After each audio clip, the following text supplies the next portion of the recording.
membahas pengertian model pembelajaran. Nah, di sini kita akan membahas menurut para ahli, yaitu yang pertama model pembelajaran menurut Trianto. Nah, dia menyatakan bahwa model pembelajaran adalah salah satu pendekatan yang dirancang khusus untuk menunjang proses belajar siswa.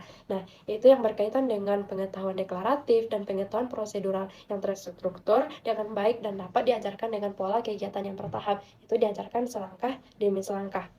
Nah, yang kedua ada menurut Ngalimun pada tahun 2012. Model pembelajaran adalah suatu rancangan atau pola yang digunakan sebagai pedoman pembelajaran di kelas. Artinya, model pembelajaran adalah suatu rancangan yang digunakan oleh guru untuk mengajar di kelas. Berdasarkan dua pengertian yang telah disampaikan oleh dua para ahli, yaitu dapat kita simpulkan bahwa model pembelajaran itu adalah rancangan dan pola yang digunakan sebagai pedoman dalam proses pembelajaran, yaitu yang berkaitan dengan pengetahuan, sikap, ataupun keterampilan demi tercapainya suatu tujuan dari pembelajaran tersebut. Satu model pembelajaran memiliki ciri-ciri, yaitu memiliki dasar atau landasan teoritik, yaitu mengandung kegiatan pembelajaran dan lingkungan belajar. Nah, itu akan sangat mendukung demi tercapainya tujuan dari pembelajaran.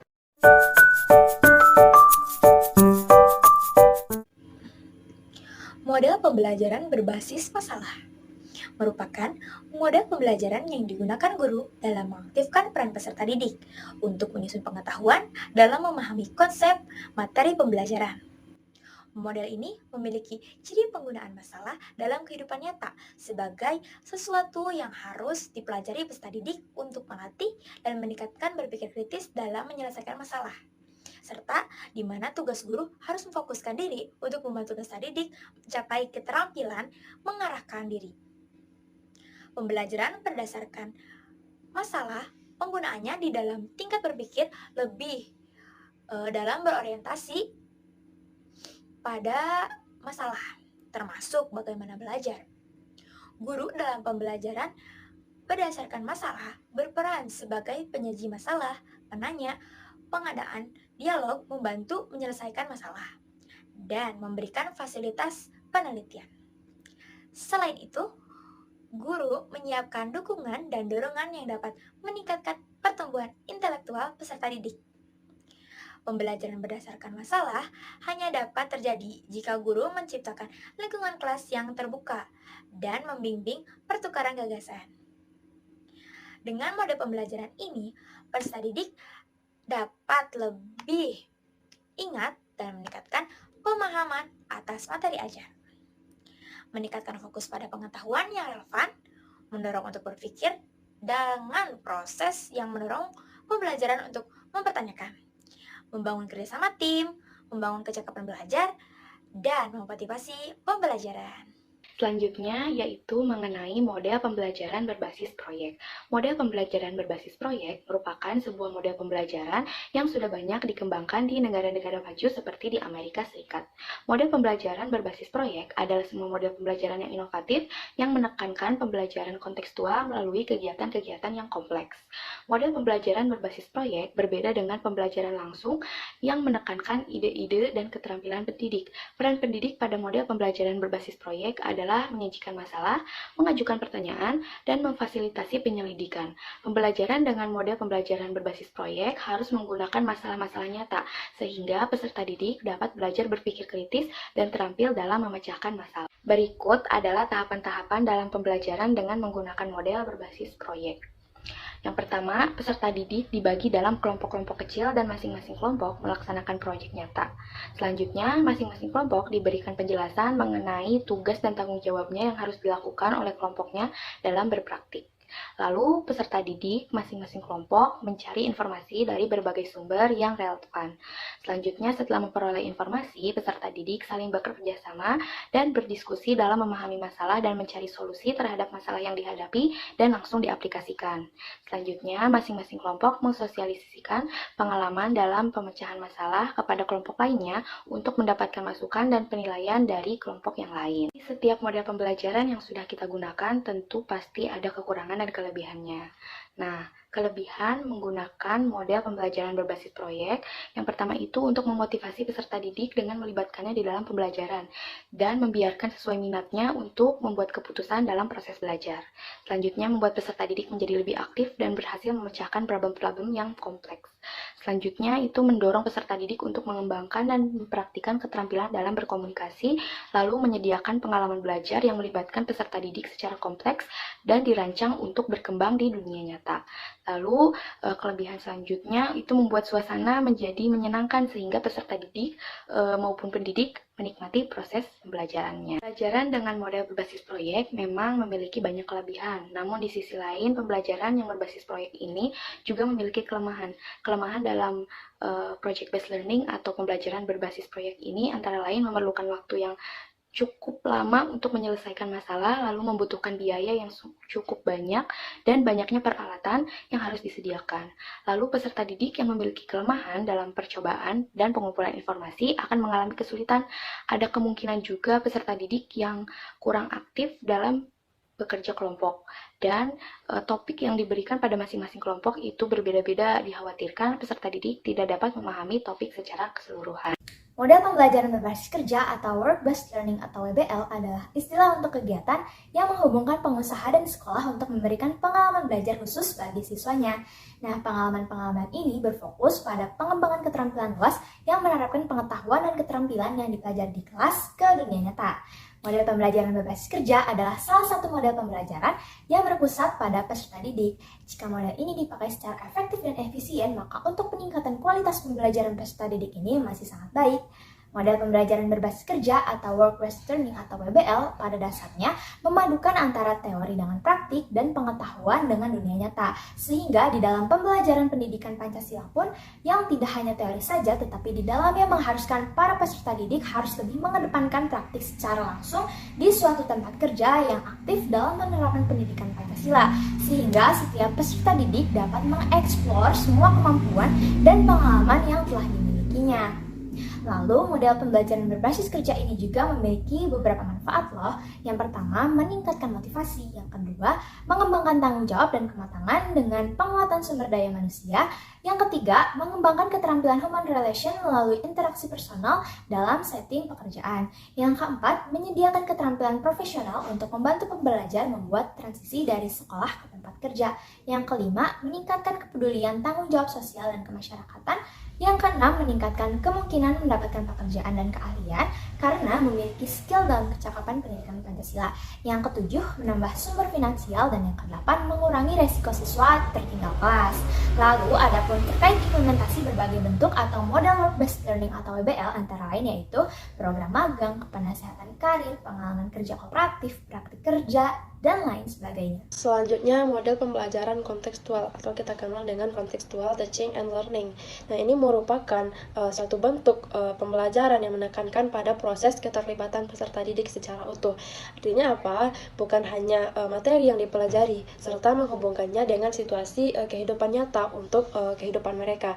Nah, baik itu dalam lingkungan keluarga maupun dalam lingkungan masyarakat. Dengan tujuannya itu untuk menemukan makna dari materi yang telah diajarkan bagi kehidupannya. Adapun tujuan dari model pembelajaran kontekstual ini yaitu yang pertama, memotivasi peserta didik untuk memahami subjek yang mereka pelajari dengan menghubungkannya ke dalam situasi kehidupan nyata, sehingga mereka pun mempunyai pengetahuan atau keterampilan dalam merefleksi apa yang telah didapatkannya untuk diaplikasikan ke dalam permasalahan-permasalahan lainnya, contohnya dalam dunia atau di dalam lingkungannya begitu. Yang kedua, menjelaskan kepada peserta didik bahwa belajar bukan hanya sekedar menghafal materi, melainkan juga harus dipahami.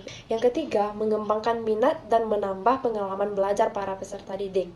Yang keempat, melatih peserta didik untuk berpikir tingkat tinggi, yang kita kenal dengan high order thinking skill, dan memanipulasi pengetahuannya untuk menemukan dan menciptakan hal-hal yang berguna bagi diri sendiri dan orang lain.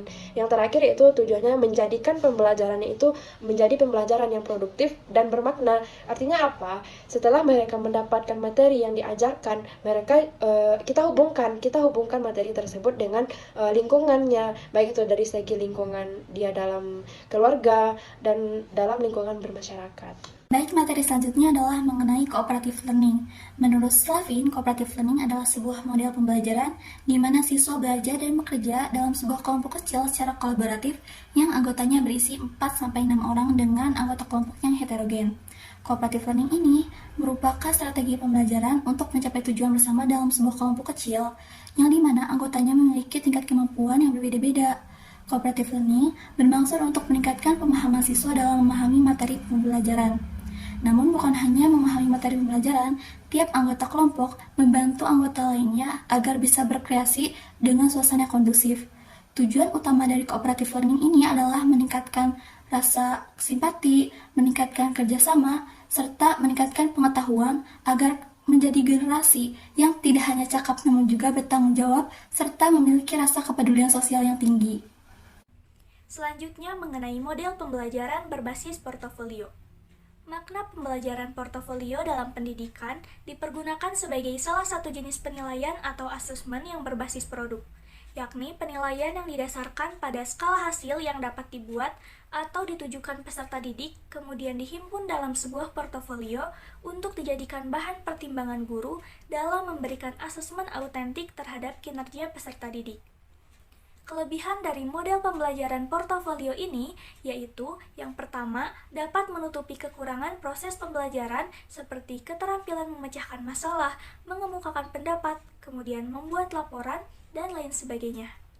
Yang kedua yaitu mendorong adanya kolaborasi, komunikasi, dan hubungan antara siswa dengan siswa dan siswa dengan guru.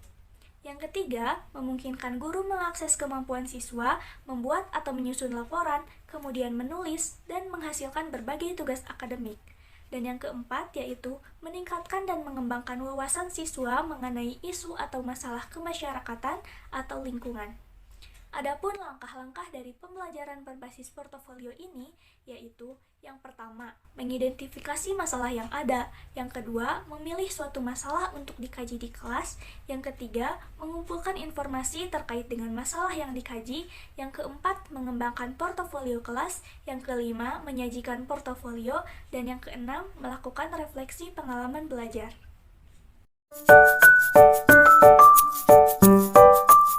Baiklah, selanjutnya kita akan membahas mengenai ciri-ciri dari model pembelajaran. Nah, yang pertama, model pembelajaran ini mempunyai langkah-langkah pembelajaran yang akan dilakukan atau yang disebut dengan sintak, seperti kegiatan pembuka, kegiatan inti, maupun kegiatan penutup. Nah, kegiatan pembuka ini merupakan bagaimana cara kita menciptakan suasana di awal pembelajaran, contohnya dengan bernyanyi. Nah, yang kedua yaitu kegiatan inti. Kegiatan inti ini terpusat kepada bagaimana cara kita untuk meningkatkan kemampuan siswa. Nah, yang ketiga ada kegiatan penutup. Nah, kegiatan penutup ini seperti menyimpulkan. Yang kedua, mempunyai sistem sosial, yang dimana bagaimana interaksi antar siswa dengan siswa maupun siswa dengan gurunya.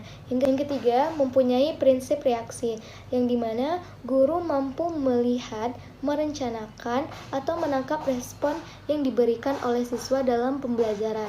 Yang keempat, mempunyai sistem pendukung. Nah, sistem pendukung ini adalah sumber belajar yang digunakan, contohnya dengan media, sarana maupun prasarana. Yang kelima, ada dampak pembelajaran, di mana sejauh mana capaian dari pembelajaran yang telah dilakukan. Nah, selanjutnya kita akan membahas mengenai prinsip-prinsip dari model pembelajaran. Nah, berdasarkan bab 4 pasal 19 Peraturan Pemerintah Nomor 19 Tahun 2005. Yang pertama adanya interaktif. Interaktif ini mengandung makna bahwasanya mengajar bukan hanya sekedar menyampaikan pengetahuan dari guru kepada siswa, tetapi mengajar ini dianggap sebagai proses untuk mengatur lingkungan yang dapat merangsang siswa untuk belajar.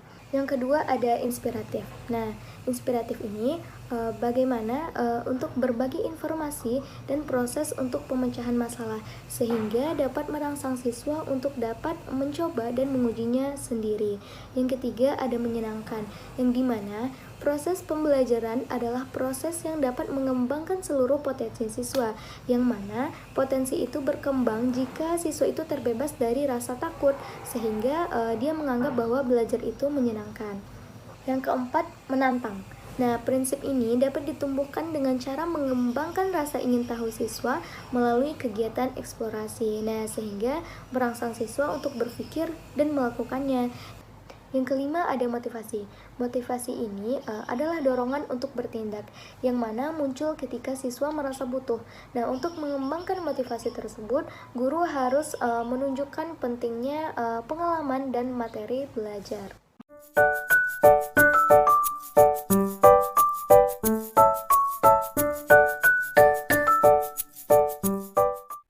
Kesimpulan dari hasil wawancara yang telah kami lakukan, yakni terdapat beberapa macam model pembelajaran yang dapat digunakan, diantaranya seperti model pembelajaran kognitivisme, kooperatif, kontekstual, berbasis proyek, dan masih banyak lagi.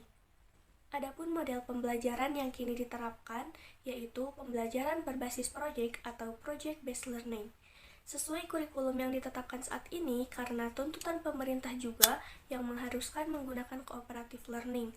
Namun di sisi lain, karena keterbatasan fasilitas di daerah pedesaan sehingga kurang memungkinkannya penggunaan model pembelajaran berbasis proyek, serta minimnya tenaga pendidik di daerah tersebut memungkinkan pembelajaran menggunakan metode ceramah. Selain itu, kurangnya fasilitas sehingga menerima keterlambatan informasi dari pemerintah, serta sulitnya mencari media sehingga hanya bisa memanfaatkan yang ada.